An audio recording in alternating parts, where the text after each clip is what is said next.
Hello friend, welcome to Samriddhi classes.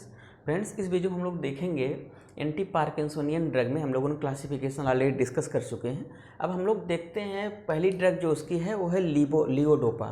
तो एक question मन में ये उठता है कि हम लोग डोपामिन क्यों डायरेक्टली नहीं दे सकते हैं, डायरेक्टली डोपामिन ही दे दें, क्योंकि डोपामिन की क्या है, डिफिशियंसी है। तो हम आपको बता दें कि जो डोपामिन है ये ब्लड ब्रेन बैरियर को डायरेक्टली क्रॉस नहीं करता है, इसलिए हम क्या करते हैं कि डोपामिन का प्रिकर्सर ड्रग देते हैं। हम देते हैं एल डोपा, जिसे बोलते हैं लियोडोपा।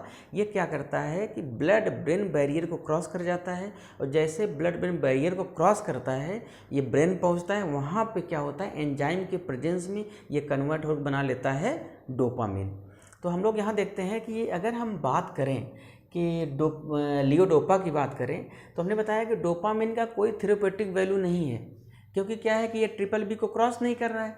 ट्रिपल बी को क्रॉस नहीं करेगा तो ब्रेन में नहीं पहुंचेगा, हमें कोई इफेक्ट नहीं मिलेगा। तो अगर हम बात करें कि लियोडोपा की बात करें तो लियोडोपा डोपा डिकार्बोक्सिलेज के प्रेजेंस में डोपामिन में कन्वर्ट हो जाता है, और जैसे ही डोपामिन में कन्वर्ट हो जाएगा हमारे ब्रेन में इसका कंसंट्रेशन क्या हो जाएगा, अटेन हो जाएगा, कंसंट्रेशन मेंटेन हो जाएगा, और आपके जो पार्किंसन डिजीज़ है वो क्या हो जाएगी, ट्रीट हो जाएगी। अब हम बात करते हैं कि एक्शन की अगर हम बात करें तो सबसे पहले बात करते हैं सेंट्रल नर्वस सिस्टम की। तो सेंट्रल नर्वस सिस्टम में अगर हम बात करें तो हमने बताया था कि आपको कि हाइपोकाइनेसिया, रिजिडिटी, ट्रीमर ये प्राइमरी सिम्टम्स है पार्किंसन डिजीज़ के। तो जैसे लियोडोपा लेंगे, डोपामिन का कंसंट्रेशन ब्रेन में अटेन होगा, ये क्या करता है, जो प्राइमरी आपके सिम्टम्स है सबसे पहले इन्हीं का ट्रीटमेंट होता है। उसके बाद सेकेंडरीली क्या होता है कि सेकेंडरीली में हमने बताया था कि सेलोरिया मीन सलाइवा का जो सिक्रीशन एक्सेस में होता है, ठीक है, और पेपर राइटिंग का काम, और जो आपकी मास्क फेस लाइक जो मास्क आपका है, मास्क लाइक जो फेस है आपका, वो जितने भी सेकेंडरी सिम्टम्स हैं वो क्या होते हैं, धीरे धीरे ट्रीट होना शुरू हो जाते हैं। ये तो हो गया आपका अगर हम बात करें कि सेंट्रल नर्वस सिस्टम पे लियोडोपा का इफेक्ट। अब यहीं पे एक मैटर उठता है कि जो रिसेप्टर्स हैं यहाँ पे वो दो टाइप के हैं, एक D1 है और दूसरा है D2। D1 के साथ D5 लगा हुआ है, इनका नेचर जो है एक्साइटेटरी होता है, और D2 के साथ D2, D3, D4 होता है, जिनका नेचर इनहिबिटरी होता है। अब बात आती है कि जो D1 रिसेप्टर है मीन्स D1 एंड D5 है, एक्साइटेटरी नेचर है, act by increasing cyclic MP. ये साइक्लिक एमपी के थ्रू काम करता है। अब साइक्लिक एमपी के थ्रू काम करता है, इसका मतलब जी प्रोटीन कपल रिसेप्टर्स चल रहा है। जी प्रोटीन साथ साथ क्या होगा, मेम्ब्रेन फास्फोलिपिड, क्या होगा, मेम्ब्रेन फास्फोलिपिड, इसका ब्रेक डाउन हो जाएगा, अब बनाएगा IP3 डैग। वहाँ से क्या होता है कि प्रोटीन काइनेस सी का एक्टिवेशन होता है। अब प्रोटीन काइनेस सी के थ्रू क्या होता है, आपका D1 रिसेप्टर चलता है। अब बात करते हैं D2, D3, D4, D2। अब इसका नेचर इनहिबिटरी है, ये चलते हैं एडिनाइलिन साइक्लेज के थ्रू चलते हैं, या क्या करते हैं, पोटेशियम चैनल ओपन के थ्रू चलते हैं। तो इनका नेचर इनहिबिटरी होता है।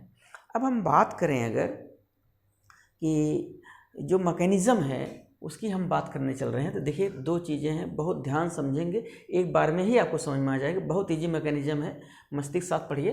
कि देखिए हमारे पास क्या है कि जब हम लियोडोपा ले रहे हैं, ओरली हम ले रहे हैं लियोडोपा, तो यह इसे बोलते हैं पेरिफेरल सिस्टम। अब पेरिफेरल सिस्टम से एब्जॉर्ब हो कहाँ पहुँचा, ब्लड ब्रेन बैरियर से क्रॉस हो पहुँचेगा ब्रेन में। तो हमारे पास तीन पार्ट हो गए, peripheral system, blood brain barrier हो गया और ब्रेन हो गया। तो हमें एक दिमाग में बैठा के चलना है कि हमें लियोडोपा को ब्लड ब्रेन बैरियर से क्रॉस कराना है। इसका मतलब है कि लियोडोपा का पेरिफेरल में कोई भी मेटाबॉलिज्म नहीं होनी चाहिए। अगर मेटाबॉलिज्म नहीं होगी तो लियोडोपा ज़्यादा से ज़्यादा कंसंट्रेशन ट्रिपल बी को क्रॉस करेगा और पहुंच जाएगा आपका ब्रेन में। तो अब क्या होता है कि लियोडोपा कैचेकॉल ओ मिथाइल ट्रांसफरेज के प्रेजेंस में बनाता है 3O मिथाइल डोपा। अब अगर लियोडोपा का कन्वर्जन 3O मिथाइल डोपा में हो गया तो लियोडोपा का क्या हो जाएगा, कंसंट्रेशन कम हो जाएगा। तो हम क्या करते हैं, टोल कैपोन से COMT को ब्लॉक कर देते हैं, तो 3O मिथाइल डोपा का फॉर्मेशन नहीं होगा, पहला चीज़। अब क्या है कि लियोडोपा एल डोपा डोपा डिकार्बोक्सिलेज के प्रेजेंस बना लेता है डोपामिन। अब अगर यही लियोडोपा डोपामिन में पेरिफेरल सिस्टम में जीआईटी में कन्वर्ट हो जाएगा तो क्या होता है कि डोपामिन तो ट्रिपल बी को क्रॉस नहीं करेगा, हमें अल्टीमेटली लियोडोपा चाहिए। तो हम जो पेरिफेरल में, इसलिए डीडीसी पेरिफेरल बोला जाता है, पेरिफेरल डीकार्बोक्सिलेज जो एंजाइम है उसको कार्बिडोपा से ब्लॉक कर देते हैं। जब इसको ब्लॉक कर देंगे तो एल डोपा का कंसंट्रेशन ज़्यादा होगा, ये ब्लड ब्रेन बैरियर से क्रॉस कर जाएगा। इतना समझ में आ गया होगा आपको। अब जब ये ब्लड ब्रेन बैरियर से क्रॉस होकर ब्रेन में पहुंचता है तो ब्रेन में सेम चीज़ वही होती है कि यहाँ पे अब देखिए कि COMT के प्रेजेंस में 3O मिथाइल डोपा बनता है। 3O मिथाइल डोपा जिसकी हमें ज़रूरत नहीं है, इसको क्या करते हैं, हम इसको ब्लॉक कर देते हैं। ब्लॉक कर देंगे, ये जब ब्लॉक हो जाएगा तो एल डोपा का कंसंट्रेशन क्या हो जाएगा, ज़्यादा हो जाएगा। एल डोपा कंसंट्रेशन ज़्यादा हो गया। अब एल डोपा डोपा डीकार्बोक्सिलेज के प्रेजेंस में बनाता है डोपामिन, जिसकी हमें ज़रूरत है, इसकी डोपामिन की। लेकिन जैसे ही एल डोपा से डोपामिन का फॉर्मेशन होता है, यहाँ पे फिर एंजाइम प्रेजेंट है।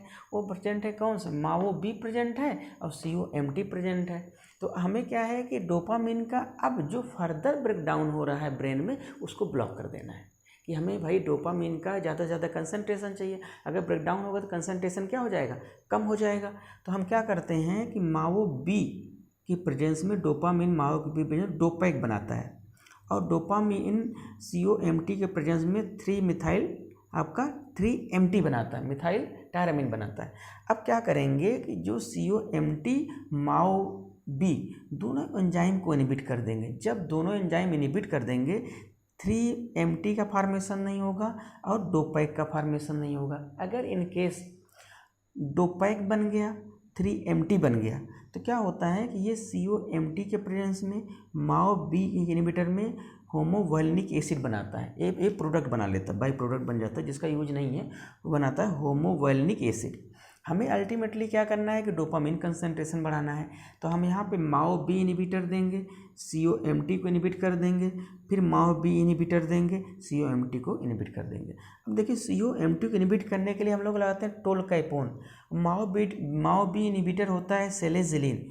दोनों एंजाइम को जब हम ब्लॉक कर देंगे तो अल्टीमेटली डोपामिन का कंसंट्रेशन क्या होगा, ब्रेन में ज़्यादा हो जाएगा। जो पार्किंसन में डोपामिन की जो डिफिशियंसी होती है, वो डिफिशियंसी आपकी पूरी हो जाएगी। ये तो हो गया सेंट्रल नर्वस सिस्टम की बात, CNS में क्या काम होता है, किस रिसेप्टर थ्रू ये आपकी डोपामिन बाइंड करता है। अब हम बात करते हैं CVS की।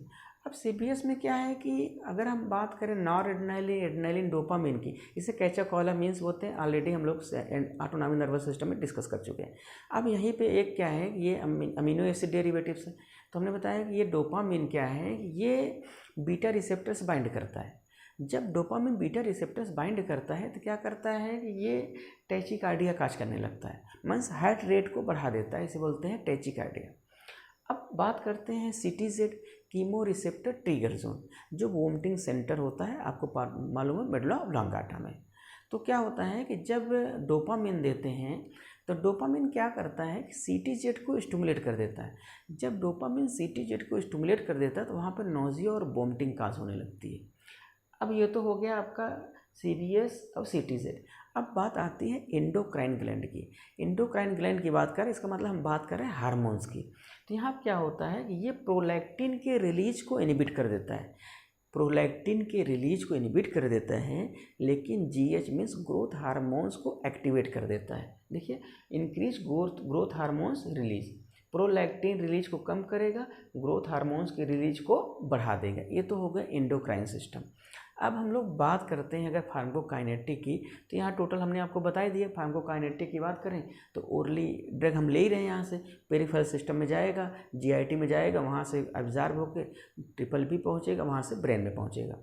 अब हम लोग बात करते हैं इंट्रैक्शन की, बात करते हैं ड्रग इंट्रैक्शन की। बात अगर करें तो इसमें होता है कि जो नॉन सेलेक्टिव माओ इनहिबिटर्स हैं वो क्या करते हैं कि पेरिफेरली जो सिंथेसाइज डोपामिन है, नॉरएड्रेनालिन है, इसका डिग्रेडेशन नहीं करते हैं। जो non selective MAO B inhibitor हैं, जो पेरिफेरल में नॉरएड्रेनालिन या डोपामिन का फॉर्मेशन हो जाता है, उसका डिग्रेडेशन नहीं करते। अब डिग्रेडेशन नहीं हो रहा है तो कंसंट्रेशन बढ़ेगा बॉडी में, कंसंट्रेशन बॉडी में बढ़ेगा तो रिसेप्टर से बाइंडिंग होगी, अगर रिसेप्टर से बाइंडिंग होगी तो क्या करते हैं, ये हाइपरटेंशन कॉज करते हैं। तो यही हमने बताया कि जो आपके नॉन सेलेक्टिव माओ इनहिबिटर हैं वो पेरिफेरली जो सिंथेसाइज हो रही है डोपामिन नॉरएड्रेनालिन, इसको क्या करते हैं, इसका डिग्रेडेशन नहीं करते, इसकी मेटाबॉलिज्म नहीं करते। अब मेटाबॉलिज्म नहीं होगी तो कंसंट्रेशन क्या हो जाएगा, ज़्यादा होगा, कंसंट्रेशन ज़्यादा होगा, रिसेप्टर्स बाइंडिंग हो रही है तो यहाँ पर क्या होगा, हाइपर टेंशन काज होगा। तो हम लोगों ने आज यहाँ पर देखा है कि भाई एंटी पार्किंसोनियन ड्रग में लियोडोपा का क्या रोल है। लियोडोपा हमने बताया आपको कि डोपा डीकार्बोक्सिलेज प्रेजेंस में डोपामिन कन्वर्ट होता है। फिर इसको हमने डिस्कस किया कि CBS में क्या है, पहला CNS है, दूसरा CVS है, तीसरा CTZ है, उसके बाद आपका आ गया कौन सा, आपका एंडोक्राइन ग्लैंड आ गया। फिर इस बाद हम लोगों ने डिस्कस कर लिया इंट्रैक्शन के। ये तो हो गया आपका लियोडोपा। अब हम लोग बात करेंगे कि एंजाइम इनहिबिटर की बात करेंगे, COMT की बात करेंगे और माओ इनहिबिटर की बात करेंगे। ये तो रहा आज हम लोगों का फार्माकोलॉजी की बात। हम बात करते हैं मेडिसिनल केमिस्ट्री की। अगर कभी भी कोई सिंथेसिस या स्ट्रक्चर एक्टिविटी रिलेशनशिप या केमिस्ट्री में कोई भी डाउट हो तो हम डिस्क्रिप्शन बॉक्स में एक लिंक डाल देंगे, फार्मास्यूटिकल केमिस्ट्री बाय डॉक्टर आशीष श्रीवास्तव। वहाँ से आप लिंक से वीडियो देख सकते हैं और कोई डाउट हो सर से कमेंट करके पूछ सकते हैं। तो जो भी फार्मास्यूटिकल केमिस्ट्री में आपके डाउट्स हैं वो टोटली आपके वहाँ से क्लियर हो जाएंगे। तो हम लोग नेक्स्ट वीडियो में मिलते हैं एंजाइम इनहिबिटर के साथ। Thank you.